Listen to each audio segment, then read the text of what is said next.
Ultramarines. Space Marines in Warhammer 40k are indisputably greater than normal humans in many ways. Stronger, faster, and more capable in war. Humans come in a wide variety of capabilities though, and so too do Space Marines. Among the hundreds of different Space Marine chapters, they differ in personalities, customs, tactics, and specialties.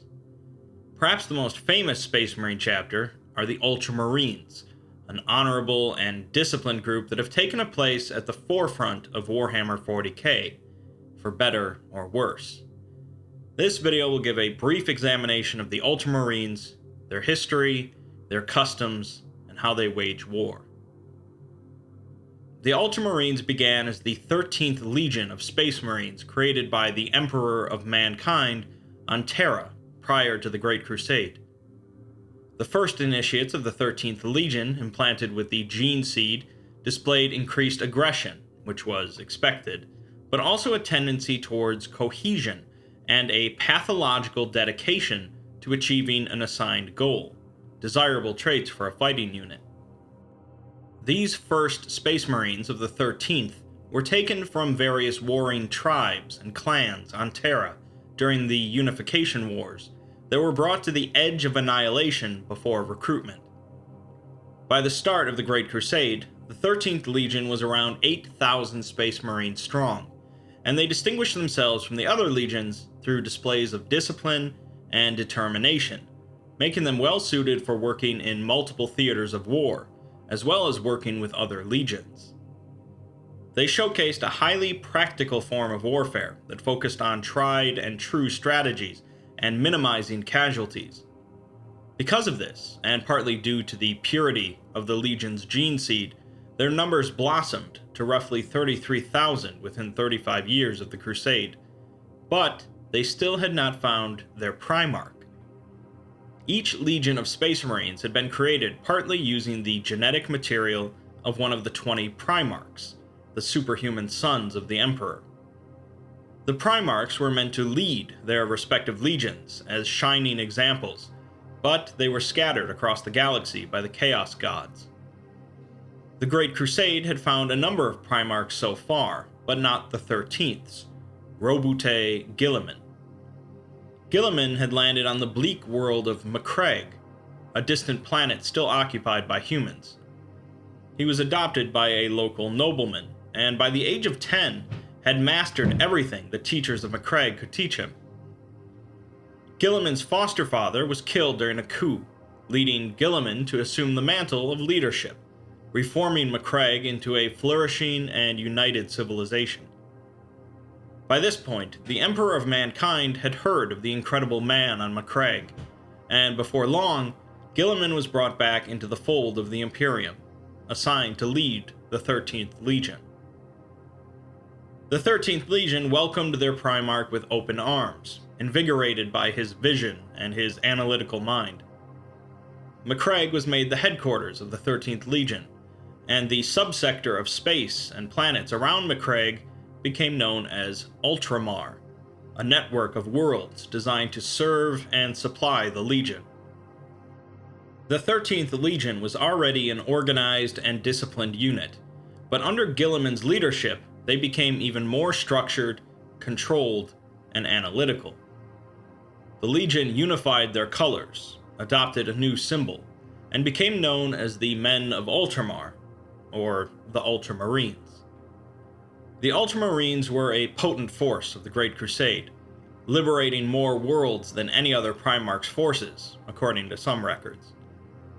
Guilliman's desire for organization meant that worlds conquered by Ultramarines were left with stable governments, creating solid supply lines along his conquests.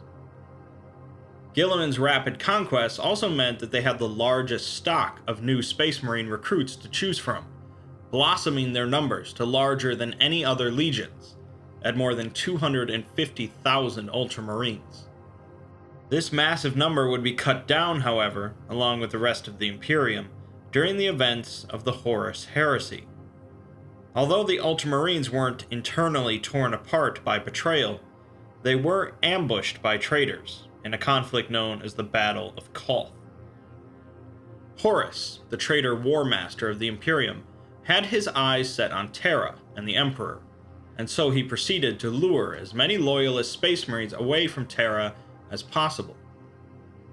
Knowing that not many of Guilliman's men, nor Guilliman himself, would be swayed, Horus lied to him and sent him and his legion far from Terra, telling him to prepare for an orc invasion that was massing. The Ultramarines were to meet with the Word Bearers Legion, who, unbeknownst to them, were a traitor legion with a long-standing grudge against the Ultramarines. Guilliman and the Ultramarines were caught unaware and unprepared for the battle, and although the Ultramarines ultimately won the battle, their numbers were cut by nearly 60%. In the end, the Ultramarines arrived at Terra after Horus's death, but as they were still one of the most capable functioning legions, they were instrumental in keeping the Imperium together in the aftermath. Guilliman was appointed the Lord Commander of the Imperium, and assisted in reforming the Imperial government, as well as reforming the Space Marine legions into much smaller chapters. This decree, along with many other guidelines for how Space Marines should operate, was written in a great tome called the Codex of Starties. The Codex of Starties is a cherished text for many Space Marine chapters, but none hold it in higher esteem than the Ultramarines. Guilliman continued to lead the Ultramarines for another century, until he was fatally wounded in a duel with his traitorous brother, Fulgrim. His body was quickly put into stasis, where it remained for 10,000 years. The Ultramarines continued to serve the Imperium throughout this time, fighting in a great number of battles and wars. Eventually, however, Guilliman was restored to health, partly thanks to the Eldar god of the dead. Guilliman was disgusted by the rampant superstition and ignorance that plagued the Imperium, and returned to Terra to speak with his father. Afterwards, he redeclared himself Lord Commander of the Imperium, and initiated a new crusade, with the Ultramarines by his side. So, if there's really one clear thing to take from the Ultramarines' history, is their dedication to discipline, which is pretty much built into their genes. This predisposition towards order was only intensified with Guilliman's teachings in the Codex of Starties. To them, the Codex of Starties is not just a set of rules, but instead it represents the entire concepts of discipline and order, the things they believe separate them from the traitors. Because of this, any Ultramarine deviating from the Codex is treated as a heretic, sent on a suicide mission against the forces of chaos. Their commitment to organization and utilizing tried and true battle strategies is both a strength and a weakness, however. While their expertise in familiar situations allows them to win many battles with far less casualties than some other chapters might, this inflexibility can be disastrous in certain scenarios, such as the Battle of Caith, or their first encounter with Tyranids. Ultimately, though, the Ultramarines are an incredibly capable chapter, and accounts of the numerous wars they've waged could fill entire series of videos. While they are often seen as elitist and too straight-laced by other Space Marine chapters, they are looked up to by countless people in the Imperium, most notably the people of Ultramar, who see them as their stewards. For this reason, the Ultramarines are never short on new recruits, and due to the size of their legion after the Horus Heresy, many chapters of Space Marines can claim lineage to the Ultramarines. Within the 40k community, Ultramarines don't enjoy quite as much love, but they are often seen as the mascots of the franchise, their blue armor an easily recognizable image. Love them or hate them, Ultramarines embody many of the greatest concepts of Space Marines, even if that tends to make them a bit uninteresting.